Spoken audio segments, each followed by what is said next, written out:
안녕하세요. 저는 올해 63이 된 여성입니다. 그리고 지금 90살이 된 저희 아버지를 제가 돌보고 있습니다. 많은 분들이 이렇게 묻습니다. 왜 혼자서 감당하세요? 그럴 때면 저는 이렇게 대답해요. 어쩌다 보니 제가 아니면 할 사람이 없어서요. 하지만 그건 사실이 아닙니다. 저는 이 선택이 제 인생의 마지막 숙제라고 생각합니다. 그리고 제 마음속 깊은 어딘가에서 사랑이란 결국 지켜주는 것이라고 믿기 때문입니다.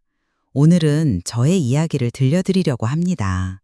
어릴 적 부모님의 이혼부터 미국 이민, 아버지의 외도, 형제들과의 갈등, 그리고 지금 아버지를 간병하며 매일 겪는 순간들까지 이 이야기를 들으시면서 여러분도 가족, 용서, 삶, 그리고 사랑에 대해 다시 한번 생각해 보시길 바랍니다.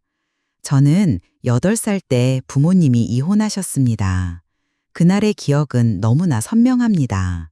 엄마가 울고 아빠가 소리치고 제가 할 수 있는 건 동생 손을 꼭 잡는 것뿐이었어요. 다음 날 엄마는 짐을 싸서 나가셨고 우리는 세 남매만 남았습니다. 아빠는 갑자기 미국행을 결정했습니다. 당시 아빠는 말없이 우리를 비행기에 태웠습니다. 그 비행기는 단순한 이동수단이 아니라 우리 가족의 운명을 바꾸는 문이었어요. 미국 도착 첫날 언어도 안 통하고 집도 좁고 제일 무서웠던 건 사람들의 눈빛이었어요. 왜 저렇게 생겼어? 쟤네 무슨 말 하는 거야? 오빠는 무리해서 영어를 익히려 했고 동생은 말이 없어진 아이가 되었고 저는 중간에서 해석자이자 보호자 역할을 했어요. 아이들이 괴롭힐 땐, 울고 싶을 땐 셋이 모여 라면 하나를 나눠 먹으며 서로를 위로했죠. 그렇게 우리는 한국도 아니고 미국도 아닌 우리만의 작은 나라를 만들어서 살았습니다. 그 시절 우리가 버텨낼 수 있었던 건 오직 서로에 대한 의지 덕분이었어요. 하지만 그런 우리에게 또 한 번의 배신이 찾아왔습니다. 아버지의 외도. 어린 나이에 그게 무엇인지 완전히 알진 못했지만 새벽에 몰래 들어오시는 아버지의 옷에서 나는 낯선 향수 냄새는 아이인 저에게도 너무 이상하게 느껴졌어요. 나중에 알게 되었죠. 아버지는 이민 와서 만난 여인과 함께 살고 있었습니다.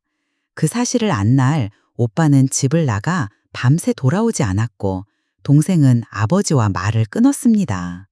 저도 너무 화가 났습니다. 왜 또 우리를 버리느냐는 생각에. 하지만 이상하게도 저는 아버지를 완전히 미워할 수 없었습니다. 아마 제가 여자라서일까요? 막내여서일까요? 그 미움과 이해 사이에서 저는 아버지의 그림자처럼 살아가게 됩니다. 시간이 흐르고 우리는 대학을 졸업했습니다. 오빠는 경찰이 되었고 동생은 공공기관에서 일하고 저는 공무원 시험에 합격해 시청에서 일하기 시작했어요.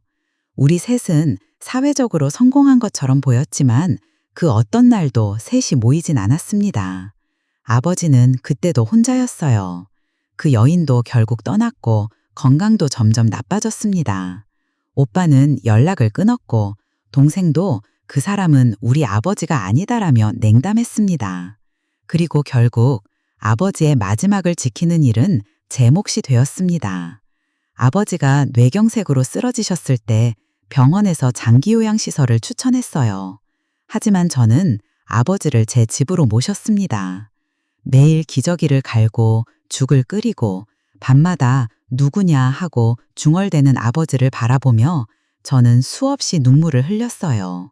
감정은 복잡했죠. 한때 우리를 버렸던 사람이지만 지금은 그 누구보다도 연약한 존재였으니까요. 어느 날 아버지가 손을 잡으며 이렇게 말했어요. 너무 미안하다. 내가 너희를. 저는 말없이 손을 꼭 잡아드렸습니다. 그 순간 저는 알았어요. 이 모든 시간은 복수가 아니라 회복이었구나. 어떤 날은 웃겼어요. 아버지가 갑자기 오늘 김치찌개 끓였냐 하고 말씀하시더라고요. 기억을 잃었다고 했는데 그날따라 엄마가 끓이던 김치찌개 냄새가 나셨나 봐요. 또 어떤 날은 제가 지쳐 눈물을 흘리고 있었는데 아버지가 제 손을 토닥이며 울지 마라, 넌 강한 아이야 라고 하시더군요. 간병은 고되고 외롭지만 그 안에는 눈에 보이지 않는 보석 같은 순간들이 있습니다. 이제 아버지는 많이 약해지셨어요. 눈도 잘 못 뜨시고 식사도 겨우 몇 숟갈 드세요. 저는 매일 이렇게 생각해요. 이 시간이 끝나면 나는 어떤 사람이 되어 있을까? 후회 없이 보내고 싶습니다. 내가 할 수 있는 최선을 다했다는 확신으로. 그리고 언젠가 제 삶이 끝날 때 누군가가 제게도 그렇게 말해주면 좋겠어요. 당신은 좋은 딸이었어요. 이 이야기를 듣고 계신 여러분, 혹시 오랫동안 연락 안 한 가족이 있다면 오늘은 안부 한 통 전해보시겠어요? 가족이라는 건 때로는 원망스럽고 이해할 수 없는 존재일 수도 있지만 가장 깊은 곳에서 나를 형성한 사람들이기도 합니다. 저는 오늘도 아버지를 돌봅니다. 그리고 오늘도 저는 사랑을 선택합니다. 들어주셔서 감사합니다.